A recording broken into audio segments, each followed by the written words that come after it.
Hi, my name is Marie Piantino, and I'm the corporate educator for Réjuvapen. In this video, we're going to do a demonstration of the procedure, table setup, forms required for the patient, and pre and post product protocol. I would like to introduce the RP Complex Skincare line. Gentle cleanser comes in 2 sizes, gently removes any debris on the skin's surface, cleans the skin without creating irritation. Solar Shield. Solar Shield is a SPF 41, a physical block. Again, comes in 2 sizes. Copper Peptide Gel. Peptide gel is a product that we apply topically to the skin for the needle to be able to penetrate. Again, comes in 2 sizes. And the Copper Repair Cream. The Repair Cream is a product that is a post-care product that reduces the inflammation and the erythema on the skin. We have also introduced a kit that contains the cleanser, the repair cream, and the solar SPF. This makes it easier to dispense to your patient at the time of the procedure. We would now like to talk about the Réjuvapen. The Réjuvapen has a simple dialing system. The speed is controlled at the base of the pen from 1 to 4. At the tip of the pen, controls the needle depth as it penetrates into the skin from 0.02 millimeters to 2.5 millimeters. We are now going to cover the Réjuvapen needle. The needle comes in a sealed package. To open the package, tear down the plastic case. Take out the needle in the center, remove the plastic cap on the top, gently push up and down to ensure that the needle is functioning properly. We then will take the pen, gently drop in, twist to the left until you meet resistance. You then dial the parameter at the tip of the pen to the procedure that you're going to do. This is the setup for your Réjuvapen micro needling. Always make sure you have a cord cover which is secured with the barrier film to the power outlet. This way you meet sanitary requirements. Take the pen, insert the power cord into the pen, and now you're ready to do the needle insertion. Open up the packet.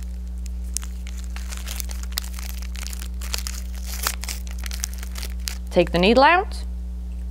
Gently drop the needle into the pen. Twist until you meet resistance. Your equipment is now ready for your procedure. These are your professional products that are going to be required throughout the procedure. Your cleanser, your hydro peptide gel, and your solar SPF. Also, you will need either witch hazel or alcohol. These are both sterile requirements to wipe the face with. Alcohol is a little more irritating and therefore not always suitable for every skin type. Witch hazel is an antiseptic, which is also a mild antiseptic. This is our patient Vicky. After the consultation, we determined that Vicky has photo-age skin with a focus on wrinkles around her glabella here, her crow's feet, and her marionette lines. First thing you do with your patient is take your cleanser and cleanse the skin.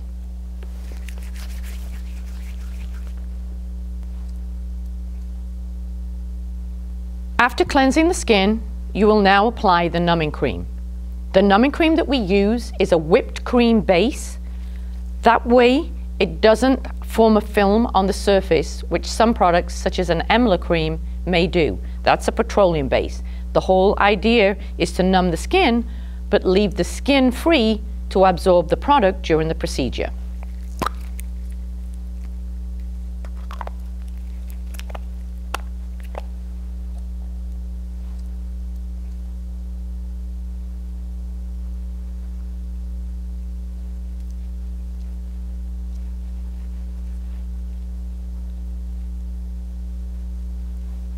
Make sure you apply a generous amount of the numbing cream. You want the treatment to be comfortable for the patient as well as productive. Once the numbing is applied evenly to the skin, whichever area you're dealing with, if you're dealing with the neck, you would apply it to the neck as well. You will leave it on 10 minutes and then start your procedure. After the numbing cream has been on 10 minutes, you want to wipe the skin surface. I use non-allergenic baby wipes. Take the baby wipes, wipe off the residual numbing cream till the face is clean. At this point, you need to use some form of antiseptic. Because of Vicky's skin type, I'm going to use witch hazel. Take the witch hazel, apply it to your cotton pad, and gently wipe across the face. This is an antiseptic so that when you then are going to perforate the skin, you make sure you have a clean surface to do it with. Once we've used the antiseptic, we divide the face up into sections. Because of the texture of the skin in the cheek area, and because the patient is not used to feeling the sensation, it's the easiest section to start with. So we're going to call the cheek area zone 1. When we've completed zone 1, we're going to take the area around the jawline. That's going to be zone 2. We're then going to do the chin, which is going to be zone 3. Come up and do the sides around the eye. That's going to be zone 4. The glabella is going to be zone 5. And the forehead is going to be zone 6. And then the nose is going to be zone 7. In your workbook, you will see all of these zones identified. After Vicky's consult, I'm now going to take the pen and dial the needle configuration, remove the plastic cap, take the dial the needle configuration to the appropriate depth for Vicky's skin type.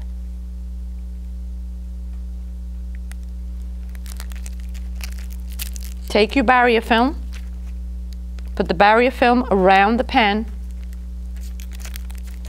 making sure that the area where you're going to hold the pen is completely covered. You will then take your peptide gel, apply a small portion of this to your glove, making sure that you pump it on, not put the tip of the container onto your glove. Take the peptide gel to the area that you're going to work on and gently tap and cover that section. Then take the pen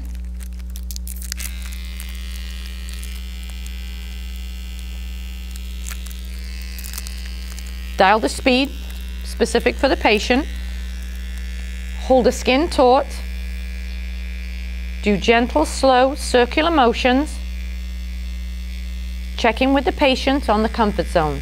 On a scale of 1 to 10, how does this feel, Vicky? 1. Always making sure that you do a first pass, because often the pink will set in a few seconds after.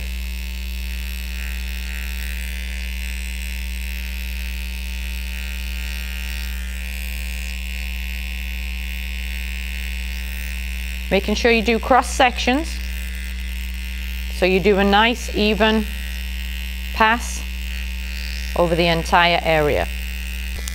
Having completed zone 1, we're going to move to zone 2. The jawline is somewhat bony, so you have to be careful that when you're using your pen over there, we don't create more erythema and more redness. So you're going to take the skin and pull the cheek area up slightly so that the skin that is on the jawline is now above the jawline, so you're not actually pushing into that bone. So we're going to take the gel, pump some gel out, apply it to that jawline, take your pen, pull with your hand, pull that skin up, and trace your small circles.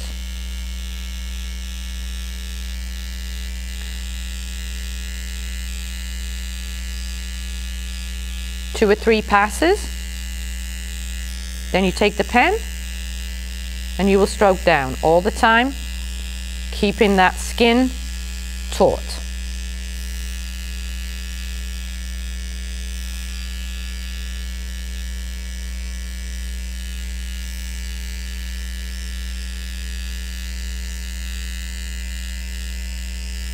Now you've completed section 2. Now you're going to take the gel and move on to the chin area. At this point, you may reconfigure your needle and go, if you have a patient who has some wrinkling, maybe you have some old scar tissue, maybe you have some acne scars over here, you can change your pen and dial the needle out slightly more, which is what we're going to do for Vicky, because Vicky has this little bit of static wrinkling here.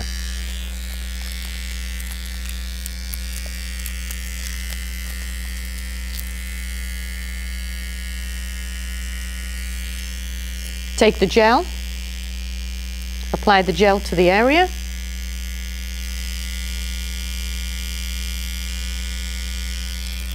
Take your pen again, holding the skin tight, small circular motions.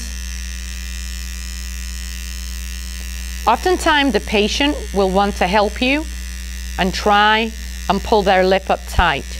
You don't want to do that because it makes the skin more sensitive to the needles. You want to keep the skin nice and relaxed.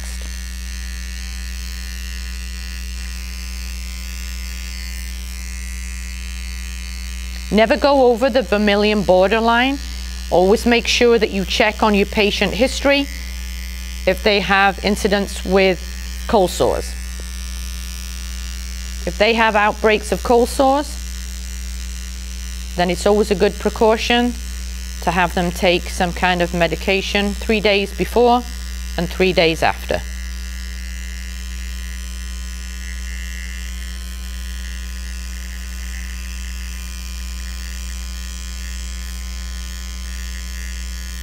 Now you've completed section 3, which is the jawline. Now we're going to move to around the eye area. Vicky has naturally high cheekbones. You have to be careful that you pull the skin slightly down and do a gentle touch press motion on here. Not pushing the pen into the skin, but just tapping gently. So you'll take some of your gel, apply it to this area. Take your hand, gently pull the skin down, and do very small little motions where you're allowing the pen and the needles to perforate the skin.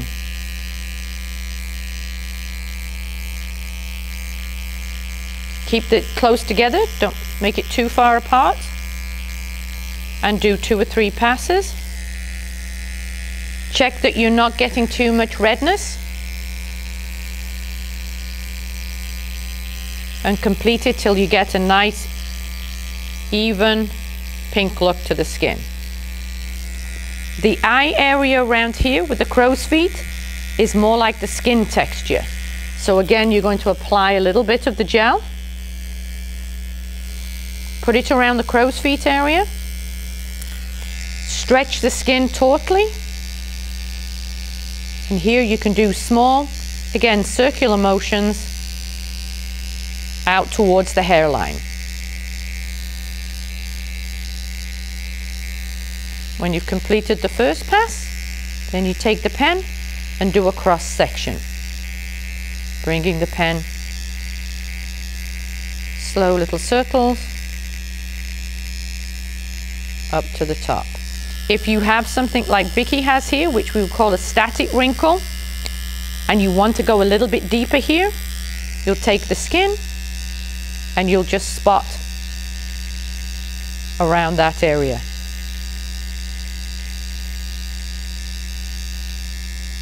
That just allows a little more activity and a little more penetration in that area over there.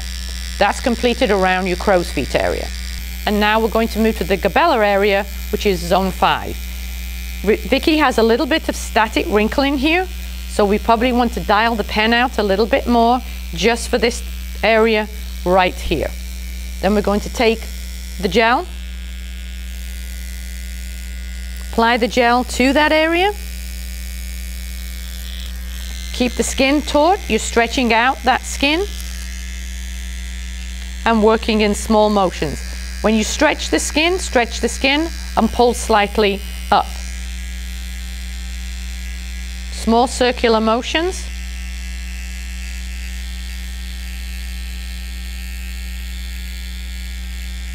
Because it is a small area, you don't have to necessarily go up and down. You can just do small little circles here. Making sure that anything such as this, you can go back and do an extra pass on. Patients too can sometimes have a wrinkle here. This is a very bony area. Make sure you take your fingers, pull the eyebrow up, and then again, you can spot to work on that little static wrinkle right here. Now you've completed the whole glabella area. Next area we're going to move to is the forehead. The forehead is a very bony area, and you need to turn your needle down because it will, it'll pop red very quickly up here. So we're going to dial down the needle. I'm going to take the gel, apply it to half a section of the forehead. Take the hands, place the hands on the side, and do the small circular motions, keeping the skin nice and taut.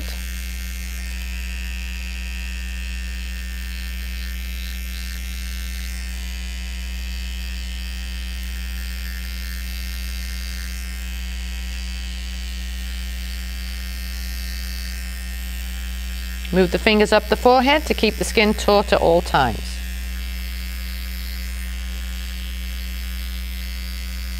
Once you've completed the cross, you want a cross section.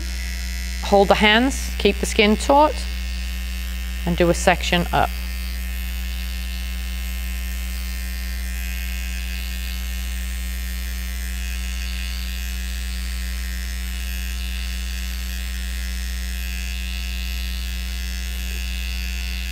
Once you've completed that section, you can apply the gel to the other side of the forehead.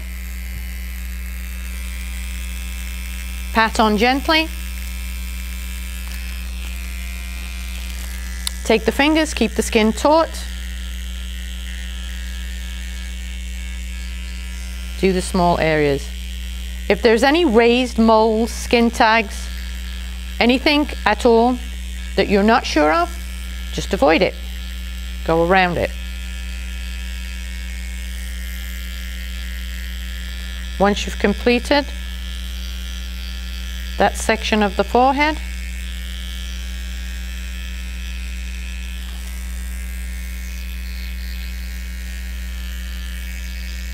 the next area that we're going to go to is the nose. Again, because the nose is a bony area, you have to be careful not to push your pen across the bridge here, because the bridge is very sensitive. And our particular patient has a couple of irritations here on the bridge of her nose, so that would definitely be an area that we would not want to go over with the pen. So we're going to put the gel on either side of her nose and pull her nose to the side and do gentle strokes down.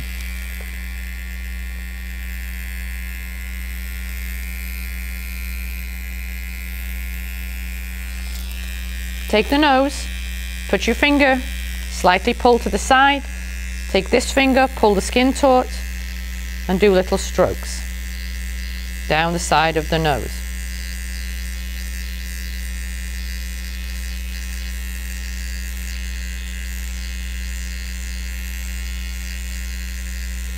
Repeat and do the same thing on this side. Take the finger, pull the skin to the side, and do small little circles around there.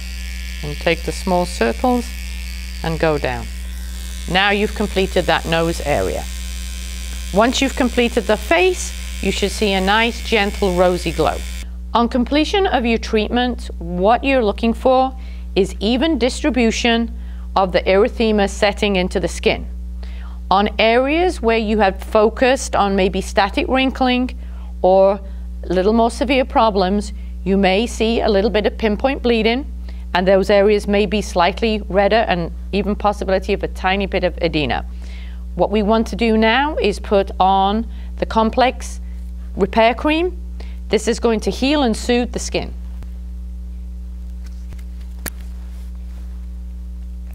And is part of the patient's take-home kit.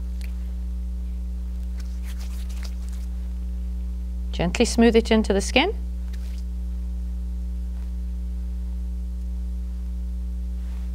You can feel it soothing. It's coolness.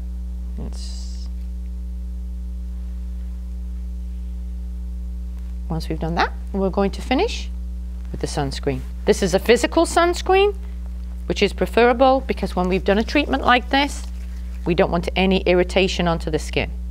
So we apply the solar shield.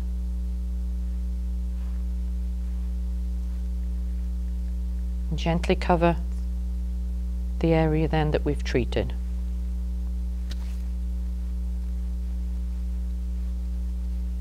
At this point, we remind the patient that there is a possibility that the redness will increase over the next couple of hours, but by the time they wake up tomorrow, the only thing that they should be left with is maybe a warm glow, a little bit like a windburn, sunburn, and that should dissipate within the next 24 hours. And there we have a completed patient.